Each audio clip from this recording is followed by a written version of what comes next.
Hi everyone, this is Satyam before you, and today once again I am with you to have a profound discussion on the Hindu tutorial. But before I start the discussion, I would like to request you all that please like and subscribe this channel if you are new to this one. Now, without wasting your time, without further delay, I'm gonna start the discussion. So let me first explain the title of this very tutorial because it's very important what the title suggests, and it would be crystal clear that what we gonna learn ahead in this editorial. So moving toward the title, it is just in case on courts and the tenability of the Bhima Koregaon case. एक भीमा कोरेगांव एक village का नाम है जो महाराष्ट्र में है. यहाँ पे एक इंसिडेंट होता है और इंसिडेंट रिलेटेड होता है कि जो गवर्नमेंट है उसको उखाड़ फेंकना है, उसको ओवरथ्रो करना है, उसको डिथ्रोन करना है ना. तो उससे रिलेटेड कुछ कंस्पिरेसी किया जाता है, कुछ साजिश, कुछ षड्यंत्र रचा जाता है. और जो 31 दिसंबर 2017 को इस घटना को अंजाम दिया जाता है. तो उसी केस से रिलेटेड कुछ इंसिडेंट के बारे में जो हाल फिलहाल में हुआ है हम लोगों को पढ़ना है. और जो टाइटल है वो बोल रहा है just in case on courts and the tenability of the Bhima Koregaon case. जो भीमा कोरेगांव केस है उसमें कोर्ट्स और जो केस की जो वैधता है उस पर हम लोग को डिस्कस करना है. Then what is the tenability of this case, है ना, हाउ इट इज़ लेजिटिमेट. कुछ कोर्ट का फैसला आया है तो उसकी वैधता क्या है, कैसे दिया गया है, किस ग्राउंड पे दिया गया है, तो उसके बारे में हम लोग को डिस्कस करना है. आइए आगे बढ़ते हैं.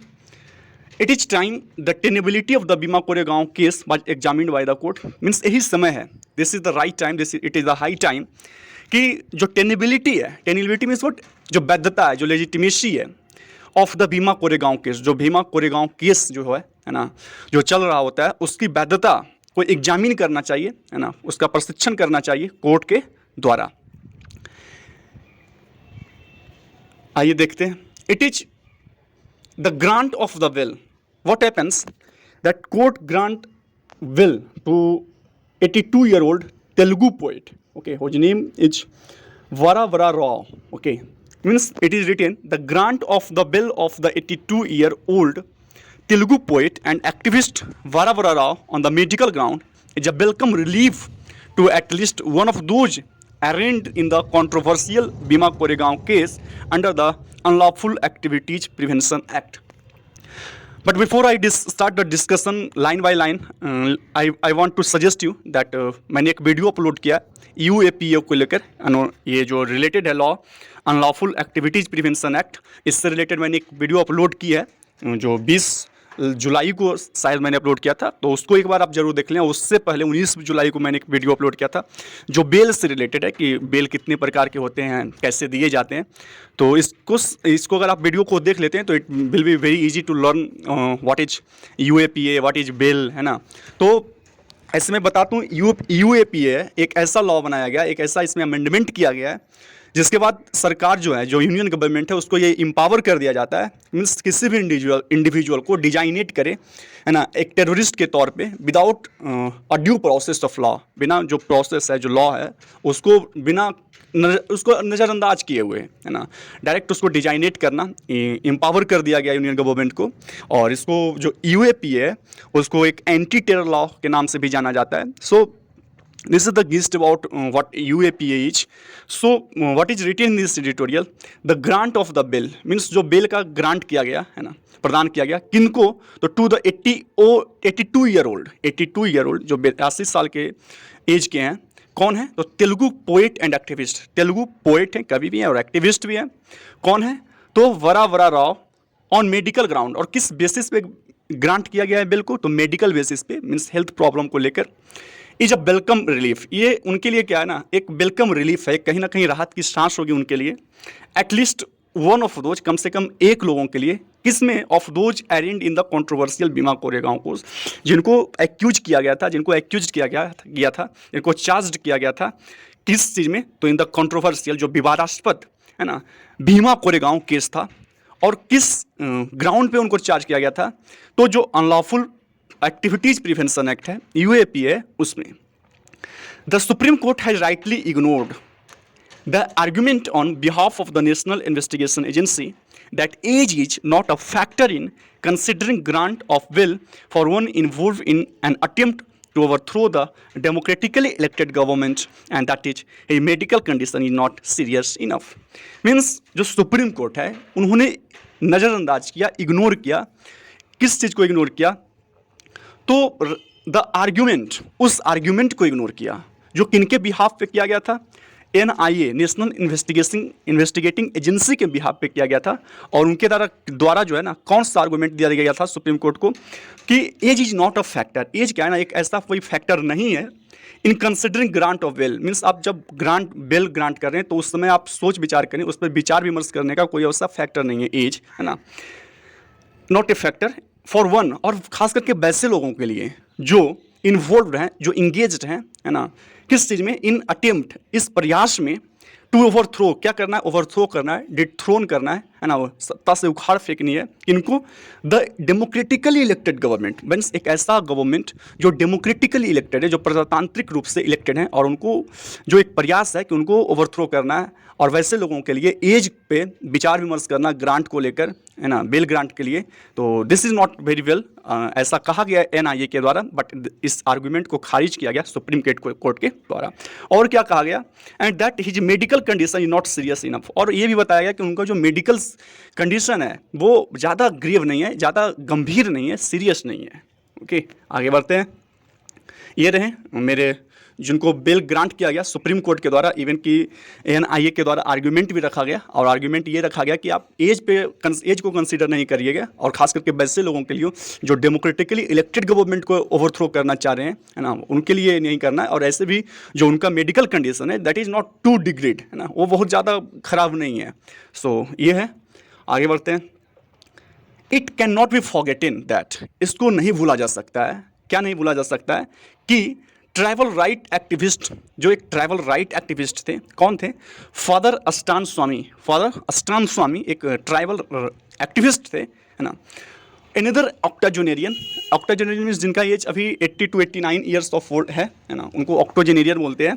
तो ऐसा नहीं, ये नहीं भूलना चाहिए कि जो एक ट्राइबल राइट एक्टिविस्ट थे father Stan Swamy, another octogenarian who was arrested, जिनको अरेस्ट किया गया था इन द सेम केस, इसी केस में अरेस्ट किया गया था, और वो उनका देहांत हो जाता है, उनका डिमाइस हो जाता है ऑफ पुअर हेल्थ, मीन्स खराब हेल्थ के कारण, स्वास्थ्य के कारण।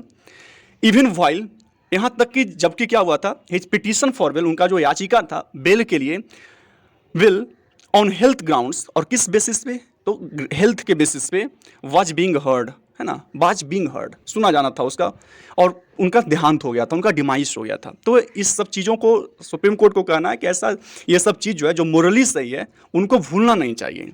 इन mister Rao's case he was taken into custody in August. अगर राव का केस देखा जाए, बड़ा राव जो हैं, अगर उनका केस देखा जाए तो उनको अरेस्ट किया गया था कब? अगस्त 2018 में, and granted interim bell for 6 month. और उनको इंटरिम बेल, जो अंतरिम बेल होता है, उस पर उनको दिया गया था 6 महीने के लिए ऑन हेल्थ ग्राउंड्स इन फरवरी 2021 में हेल्थ के बेसिस पे उनको ग्रांट किया गया था interim bail. The Bombay high court had set a date for him to return to custody. जो और बॉम्बे जो हाई कोर्ट है, उन्होंने क्या किया था? सेट अ डेट, एक तारीख तय की थी। किस लिए? फॉर उनके लिए, कौन के लिए? जो मिस्टर रॉ हैं, टू रिटर्न टू कस्टडी, कि फिर से वो कस्टडी में चले आएँ आफ्टर ट्रीटमेंट, है ना, ट्रीटमेंट के बाद जब उनका हेल्थ में सुधार आ जाए तब वो फिर से कस्टडी में आ जाए। But it has been extended from time to time. लेकिन वो क्या हुआ कि उसको समय समय पे और बढ़ाया गया, जो बिल मिला था वो उसको और बढ़ाया गया, है ना, ऐसा हुआ था। आगे बढ़ते हैं। Having regarded his to his age, having regard to his age means उनके एज को लेकर जो कंसर्न दिखाया गया है, जो कंसर्न, जो चिंता जताया गया है। The supreme court has now removed the time limit and given him regular bell. अब सुप्रीम कोर्ट ने क्या किया कि जो टाइम लिमिट था, जो एक सेट डेट को सेट किया गया था, तारीख को तय की गई थी कि उनको कस्टडी में चला आना है, और फिर उनको बार बार समय समय पे उस टाइम को एक्सटेंड किया गया। तो अब जो सुप्रीम कोर्ट है, उनको उनका एज जो है ना, उसके एज को चिंता करते हुए जो सुप्रीम कोर्ट है वो टाइम लिमिट को समाप्त कर देती है, हटा देती है, and given him regular bell, और उनको रेगुलर बेल दे दिया जाता है। एल्बिट, इसके बावजूद भी, एल्बिट द क्या होता है? With the conditions that he stay in Mumbai. और तब यद्यपि क्या है कि जो कंडीशंस है वो बता रहा है कि वो मुंबई में रहते हैं, and not to get in touch with witness, है ना, और जो विटनेस हैं, जो साक्षी हैं, कहीं ना उससे उनसे उनका जो टच में आ जाए, कांटेक्ट में आ जाए।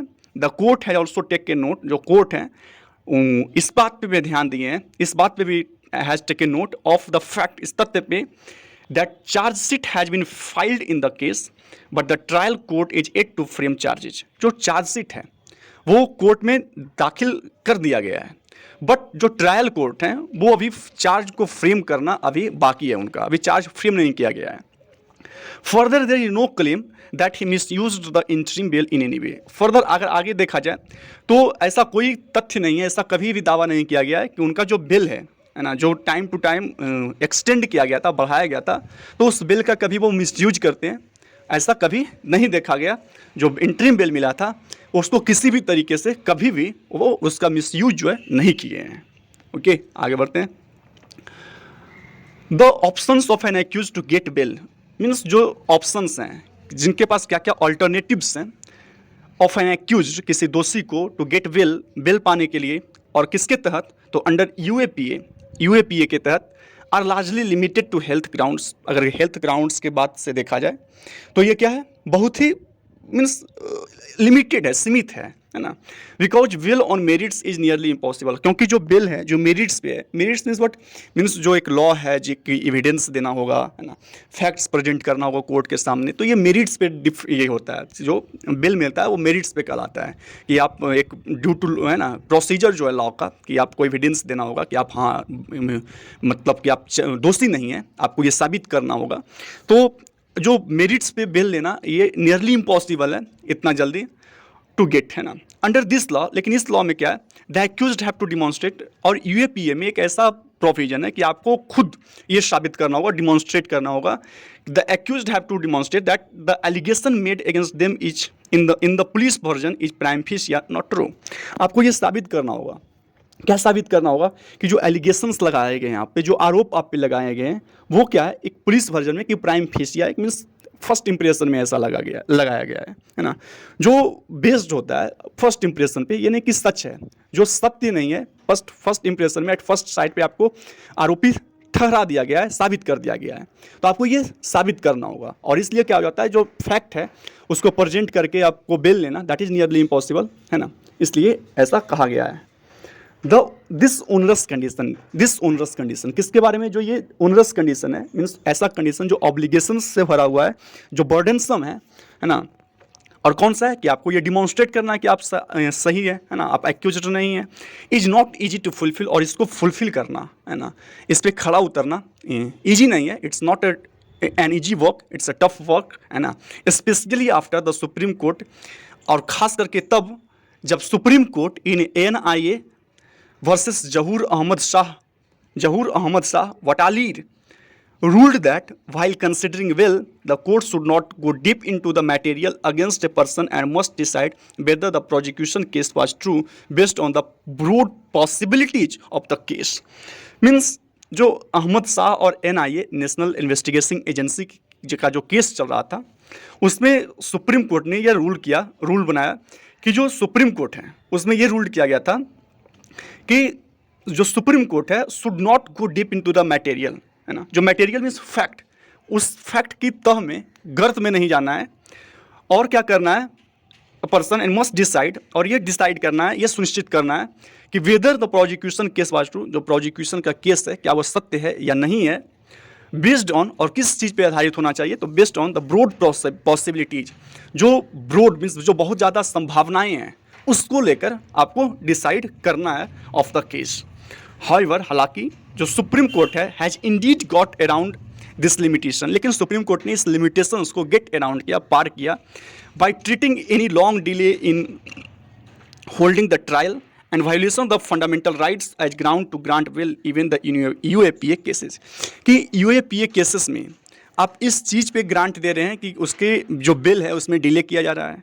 दूसरा चीज़ की जो वायोलेशंस है, फंडामेंटल राइट्स का कहीं ना कहीं वायोलेशन है, और वायोलेशन इस बात पे है कि आप किसी भी व्यक्ति को आप बिना चार्ज उस पर लगाए हुए, साबित किए हुए, आप उसको एक टेररिस्ट के तौर पे डिजाइनेट कर रहे हैं, that is against the fundamental rights of any person.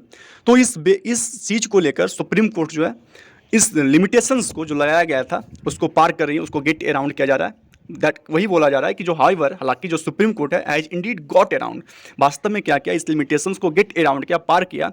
कैसे? तो by treating any long delay in holding the trial, means अगर लॉन्ग डिले हो रहा है किसी ट्रायल को लेके, and violation of fundamental rights, अगर वायोलेशन हो रहा है, उल्लंघन हो रहे हैं फंडामेंटल राइट्स का, एज ग्राउंड्स, इसको तथ्य मान लिया गया, इसको आधार मान लिया गया टू ग्रांट बेल प्रदान करने के लिए, इवन इन यूएपीए केसेस, यहाँ तक कि जो यूएपीए केसेस है उसमें भी, है ना। आगे बढ़ते हैं। The Bhima Koregaon case is an of sort, ये भीमा कोरेगांव जो केस है एक ऑफ सॉर्ट है, एक इफेक्ट है, एक ब्रांच है। This is not the main thing, यह एक ब्रांच है। किसका ब्रांच है? तो ऑफ डिस्टर्बेंसेस, उस गड़बड़ी का, दैट टुक प्लेस, उस गड़बड़ी का एक ब्रांच है जो टुक प्लेस, जो हैपन हुआ था, जो ओकर हुआ था, कब हुआ था? ड्यूरिंग अ कॉमेमोरेटिव इवेंट, एक कॉमेमोरेटिव इवेंट चल रहा होता है, एक समारोह चल रहा होता है, ऑन दिसंबर 31 है ना, 31 दिसंबर 2017 को इन पुणे में। It was used to rope in lawyers and activists and build a case of an alleged Maoist plot to overthrow the government. ये क्या एक केस जो चल रहा था, ये कह रहा था कि it was used to rope in lawyers and activists. rope in means क्या होता है? ज्वाइन करना, इंगेज करना।